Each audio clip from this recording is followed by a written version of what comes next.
Hello everyone out there. This is Shweta from 11th standard representing Kendriya Vidyalaya Narela, Delhi. I feel honored to be a part of this Innovation Marathon 2024. मेरा project है the future of energy generating power with every. मेरा idea यह है कि हम अपने आसपास environment में देखते हैं कि बहुत जगह एनर्जी अननेसेसरीली वेस्ट हो जाती है।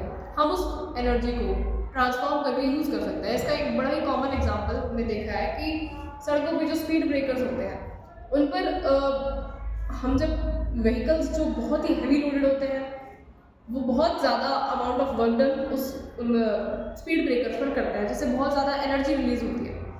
वो एनर्जी वेस्ट हो जाती है, हम उसको कहीं भी यूज़ नहीं करते। हमारे इस आइडिया के अंदर हम उस एनर्जी को यूटिलाइज कर सकते हैं और उसको बहुत बेहतर तरीके से यूज़ कर सकते हैं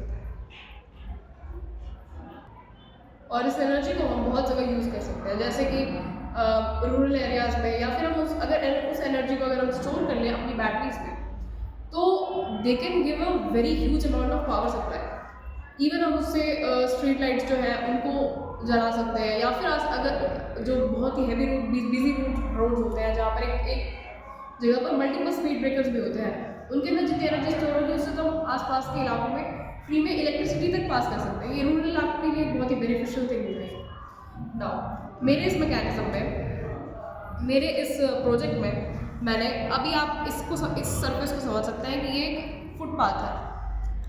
अब जैसे कि एक व्हीकल आता है, मैं अपने हाथों से कम प्रेशर लगा पाऊंगी, लेकिन अगर जैसे ही कोई व्हीकल यहाँ पर आएगा तो स्पीड ब्रेकर में क्या होता है, एक जगह दो साइड से स्लोप होती है और ऊपर का एरिया कर्व होता है। तो एज अ फुटपाथ का सरफेस समझ सकते हैं, जैसे कि एक फुटपाथ के अंदर दो साइड से स्लोप होती है, ऊपर का एरिया होता है वो स्लोप्ड नहीं होता लेकिन वो कर्व्ड रहता है। यानी हम उसको एक कंप्लीट सेमी सर्कल नहीं कह सकते, लेकिन वो एक कर्व होता है। उस कर्व के ऊपर अगर हम ये लगाएं तो आप जैसा कि देख पाएंगे, जब व्हीकल इसको नीचे की तरफ पुश करेगा तो इससे वोल्टेज जनरेट हो रही है। ये वोल्टेज, क्योंकि मैं अपने हाथों से इसको पुश कर रही हुई, इस मैकेनिज्म के अंदर बहुत ही कम वर्क डन हो रहा है, तो आप देख पाएंगे कि वोल्टेज फिर भी 40 वोल्टेज कम है। लेकिन अगर एक बहुत ही हैवी लोडेड व्हीकल अगर इस पर्पस से काम करेगा तो ये मैकेनिज्म उसको बहुत ज़्यादा वोल्टेज प्रोड्यूस करके देगा और हम इसको क्योंकि ये मैकेनिकल एनर्जी अब इलेक्ट्रिकल एनर्जी में कन्वर्ट हो चुकी है, तो हम इसको स्टोर कर सकते हैं और उसको स्टोर करने के बाद हम उसको मल्टीपर्पज़ में यूज़ में भी ला सकते हैं डेली यूजेस के अंदर। जैसे कि आप इसका मैकेनिज्म देख पा रहे होंगे, यहाँ पर हमने एक डायनामो मोटर फिट किया है और यहाँ पर व्हील्स हैं जो प्रेशर के साथ घूमती हैं और डायनामो मोटर से हम इलेक्ट्रिसिटी जनरेट होती है और यहाँ से उसको कंडक्ट करके हम वोल्ट मीटर के अंदर शो कर सकते हैं कि इसके अंदर वोल्टेज आती है। Yes,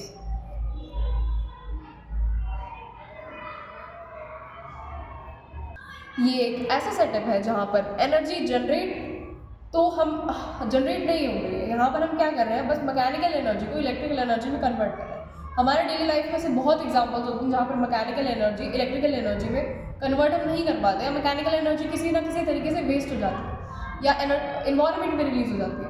there are not many examples, हम कभी भी अपनी एनर्जी को कम्प्लीटली यूज़ नहीं कर पाते। ये एक छोटा सा इनिशिएटिव है जो एक बहुत बड़ा स्टेप साबित हो सकता है अगर एक मास लेवल पर किया जाए।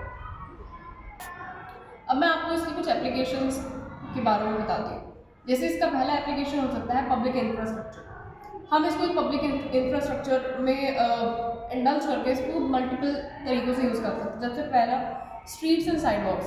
अगर हम इनको एक as a small foot tiles भी माने तो जो एनर्जी जनरेट होगी उसको हम यूज़ कर सकते हैं स्ट्रीट लाइट जलाने में, साइन बोर्ड्स को करने में, या थोड़े मोटे इलेक्ट्रिकल डिवाइसेस जैसे कि आजकल वो हमारे हाईवेज पे होते हैं, एक्सप्रेसवेज पर स्पीड कैप्चर डिवाइसेस जो होते हैं जो हमारी व्हीकल की स्पीड को कैप्चर कर लेते हैं, इवन ये उनको भी पावर सप्लाई कर सकते हैं। Now second thing, train station and airport. हम इनको वहाँ पे भी यूज़ कर सकते हैं। जैसे ट्रांसपोर्टेशन के अंदर, ट्रांसपोर्टेशन जहाँ हब्स होते हैं वहाँ पर पैसेंजर्स का आना जाना कंटिन्यूसली लगा रहता है। वो एक पावर जनरेट करने के बाद उसको हम कई जगह यूज़ कर सकते हैं, जैसे डिस्प्ले बोर्ड्स के अंदर, या फिर एलईडी लाइट्स के अंदर, इवन यहाँ एज अ चार्जिंग पॉट भी इस्तेमाल किए जा सकते हैं चार्जिंग सप्लाई प्रोवाइड करने के लिए। इसका सेकेंड एप्लीकेशन ये हो सकता है कि हम इसको as a renewable energy system के तौर पे यूज़ कर सकते हैं। ये स्पेशली रिलेवेंट होगा उन एरियाज़ में जहाँ पर जो रिमोट एरियाज़ हैं, जहाँ पर कन्वेंशनल एनर्जी ग्रिड नहीं मौजूद है, वहाँ पर ये इलेक्ट्रिसिटी का एक बहुत मेजर सोर्स हो सकता है और काफ़ी ज़्यादा इम्पैक्ट डाल सकता है। इसका थर्ड एप्लीकेशन हो सकता है अर्बन डेवलपमेंट और स्मार्ट सिटीज़ को डेवलप करने में। जैसा कि हम इनको यूज़ कर सकते हैं बस स्टॉप्स के अंदर, अर्बन सिटीज़ के अंदर जो बस स्टॉप्स होते हैं वहाँ पर। और हम सभी ये जानते हैं, इस बात से अवगत ही है कि आने वाली जनरेशन इलेक्ट्रिकल व्हीकल्स की होने वाली है। ऐसे में स्मार्ट सिटीज़ के अंदर पावर स्टेशंस में ये एक मेजर रोल प्ले कर सकते हैं। इसका फोर्थ एप्लीकेशन हो सकता है स्पोर्ट्स स्टेडियम्स एंड इवेंट्स। हम देखते हैं कि जहाँ पर बहुत ज़्यादा मास लेवल पर क्राउड इकट्ठा होता है स्पोर्ट्स स्टेडियम्स के अंदर, वहाँ पर बहुत huge amount of mechanical energy produce होती है। उस मैकेनिकल एनर्जी को हम इलेक्ट्रिकल में जनरेट कर सकते हैं और डिस्प्ले स्क्रीन्स को, वहाँ पर जो भी इक्विपमेंट्स वहाँ पर यूज़ होते हैं उन सबको पावर सप्लाई करने का काम कर सकते हैं। It's another application is green marketing. हम इसका इस्तेमाल ग्रीन मार्केटिंग में कर सकते हैं। जैसे कि जब सड़कों पे लोग चलेंगे तो हम उनकी एनर्जी से जनरेट करके जो पास के अंदर विजुअल डिस्प्लेज होगा उनको रन कर सकते हैं, जो कि it would be an interactive marketing system, marketing strategy. हम इसको एग्जीबिशन में यूज़ कर सकते हैं, ट्रांसपोर्ट सिस्टम के अंदर यूज़ कर सकते हैं, इवन हम मॉल्स में यूज़ कर सकते हैं। The last and the very useful application is theme parking and attractions. Now it is the most important kind of application that I have seen at all. In theme parking, energy generated can be used to light shows and be very attractive, that engage visitors, that promote the idea of sustainability, and even it will attract the tourists towards our country, like due to theme parkings and all. It will attract most of the visitors over the world, and it will look environmental consciousness. There are many benefits of this. Like पहला हम कह सकते हैं कि eco friendly है और renewable energy source है।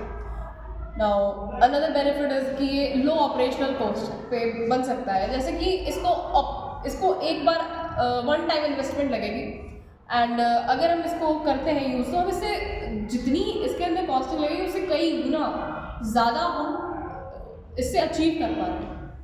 Like there is not much, it is not much costly or something. It is a simple mechanism. It just generates the mechanical energy into electrical energy, but its uses is very much. It will reduce the dependence on traditional power grids. Like आज के time पर हम देखें तो हमारे India का बहुत major जो पार्ट है इलेक्ट्रिसिटी जो हमारी यूजेज होती है हाउस होल्ड्स के अंदर, वो कोल्स से जनरेट होती है। कोल्स को जला के, जब that is not eco friendly at all and it is not renewable. So अगर इस वजह से हम एनर्जी जनरेट करते हैं, then it is very renewable, it is eco friendly too, and reduce करता है डिपेंडेंसी को ट्रेडिशनल वेज पर। And another thing is that it is ideal for places where human activities are constant, like and all. So this was my project about the future of energy generating power with every step. Now मैं आपको एक और बार दिखाता हूँ कि मेरा model work कैसे करता है, how it's functioning.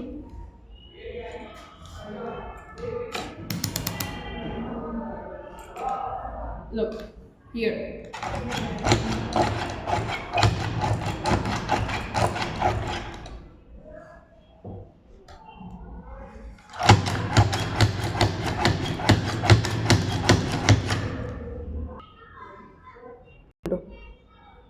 So this was my project.